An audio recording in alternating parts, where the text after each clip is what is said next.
فقد قال الله تعالى في القرآن العظيم ونادى فرعون في قومه قال يا قوم أليس لي ملك مصر وهذه الأنهار تجري من تحتي صدق الله العظيم.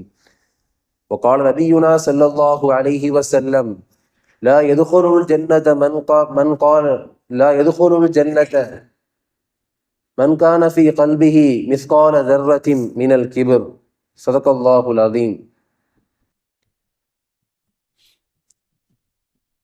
அல்ஹம்துலில்லா, எல்லா புகழும் அல்லாஹுக்கு உரித்தாகட்டுமாக. அல்லாஹுவின் நல்லடியார்களே, இந்த அதிகாலை சிந்தனையாக நாம் பார்க்க இருப்பது மனிதர்கள் தவிர்ந்து கொள்ளக்கூடிய பிரதான குணங்களில் ஒன்றாக இருக்கக்கூடிய, அதாவது அஹ்லாக்கே தமீமா என்று சொல்லுவார்கள்.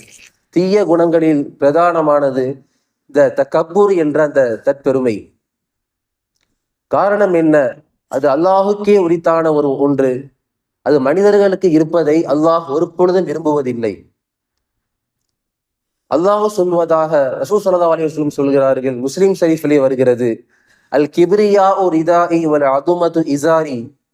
பெருமை என்பது என்னுடைய மேல் ஆடை, மகத்துவம் என்பது என்னுடைய கீழ் ஆடை.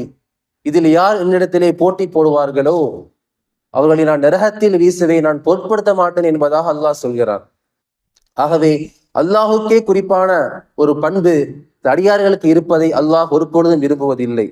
இதற்கு ஒரு சிறந்த வரலாற்று சான்று இருக்கிறது, ஃபிரௌனுடைய வரலாறு. ஃபிரௌன் மக்களிடத்திலே அறைகூவல் விட்டதை குர்ஆன் பேசுகிறது. வனாதா ஃபிரௌனு ஃபீ கௌமிஹி கால யா கௌமி அலைஸனி முல்க். ஃபிரௌன் மக்களை பார்த்து சொன்னான், இந்த மிஸ்ருடைய எகிப்துடைய ஆட்சி எனக்கு சொந்தமாக இல்லையா? என் காலடிக்கு கீழாக நதிகள் ஓடவில்லையா என்று மக்களை பார்த்து ஆணவமாக பேசியதை அல்லாஹ் குர்ஆனில் பதிவு செய்கின்றான். இறுதியில் என்ன ஆனது? அவன் செங்கடலில் மூழ்கடிக்கப்பட்டான் என்பது குர்ஆன் சொல்லக்கூடிய வரலாறு. அது மட்டுமல்ல, அல்லாஹ் சொல்கிறான், அல் யௌமனு நஜீகபி பதரிக லிதகூன லிமன் கல்ஃபக ஆயா.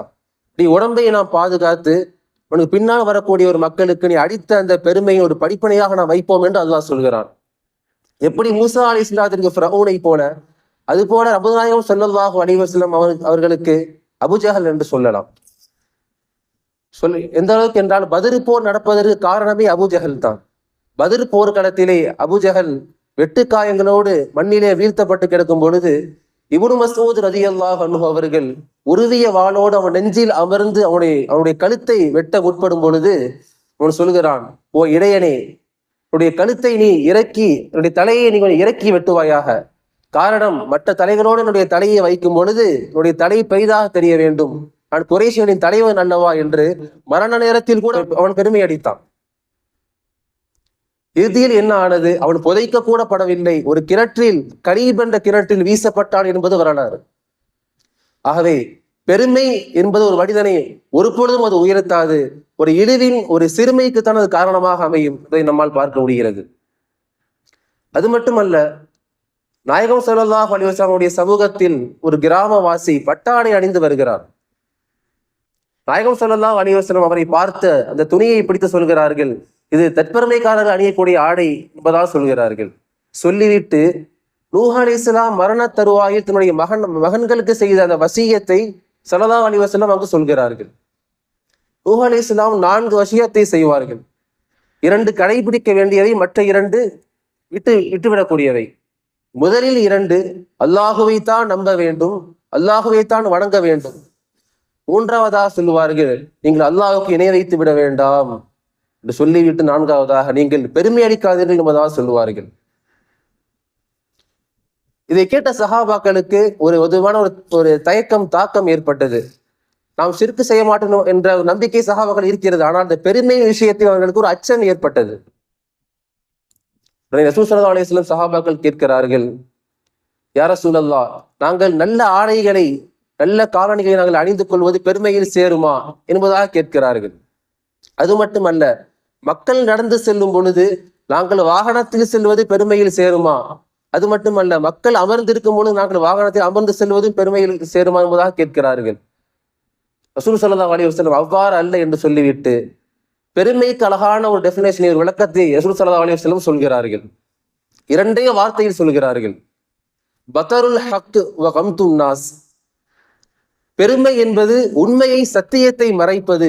இரண்டாவது, மக்களை இழிவாக கருதுவது. இந்த சத்தியத்தை மறைப்பது என்பது என்ன? ஒரு மனிதர் நல்ல விலை உயர்ந்த ஆடைகளை அணிந்து கொள்வார், ஆனால் அதுக்குரிய வசதி குறைவாகவே இருக்கும். மக்களிடத்திலே தன்னை நல்ல முறையில் வெளிப்படுத்திக் கொள்ள வேண்டும் என்று அவர் சிந்தனையில் இருப்பார்.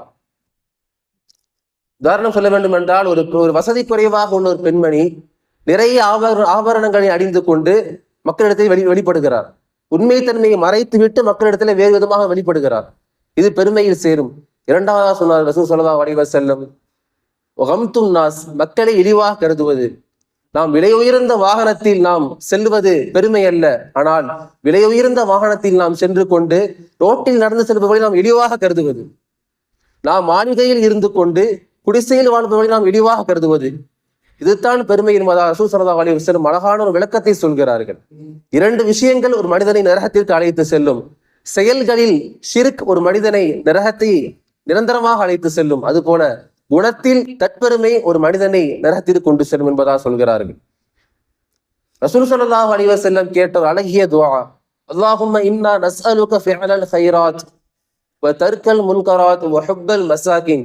யா அல்லாஹ், ஏழைகளை நேசிப்பதனுடைய பாக்கியத்தை எனக்கு தருவாயாக.